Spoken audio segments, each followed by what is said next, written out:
Namaste, beautiful yogis. And we have the next question and answer video is, can you tell us if Ashtanga Yoga can cause injuries because of its vigorous nature? If yes, can the risk be eliminated by strengthening the core? This is a little bit of a controversial subject because I don't want to say anything against any type of yoga. My personal preference is not to practice Ashtanga Yoga because, yeah, it is very repetitive. And it is very vigorous. I do feel that it's a great style of yoga, and if you feel good and if you don't feel anything that is in any way that is causing you any type of injury, then continue.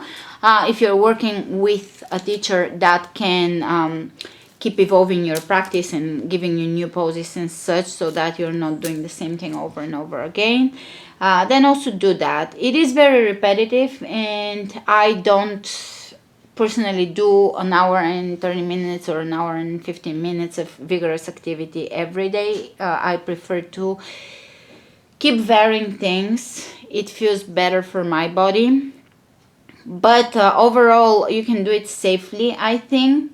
Although I haven't done Ashtanga for that many years to be able to tell you from personal experience. Only a person that has done Ashtanga for 30 years can answer this question for you with without any doubt. I do know, and I'm not gonna mention names, but I do know of some of the big from back in the day Ashtanga Yoga teachers that had some serious injuries from the practice, because the practice by its nature, Ashtanga, is very ambitious, and there were certain teachers that did some damage to their bodies from just doing insane poses that are absolutely unnecessary, other than to feed the ego. So as long as you can keep your mind, some people are prone to applying a lot of ego in those things.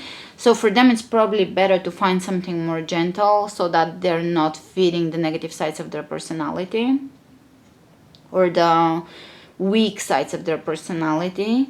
And some people are able to set the ego aside from the practice and just be there mindful and practice it. So as long as you can disattach from your practice and still do it and don't feel any pain, or you're working with an experienced teacher that's not too ambitious of a teacher also, then go ahead and do it. Otherwise, I recommend, obviously, what I do, my yoga, interval yoga, because to me it's vigorous enough, and it's incorporating elements of interval training that actually will benefit your heart way more than just solid running every day. And it's very good for your heart, for your mind. It allows for flexibility here on a mental level. So I recommend interval yoga, but I'm not against Ashtanga. I think it's a beautiful system. So do whatever suits you and just stay flexible and experiment as well. I hope this answers your question, and I will see you with the next question and answer video. Namaste.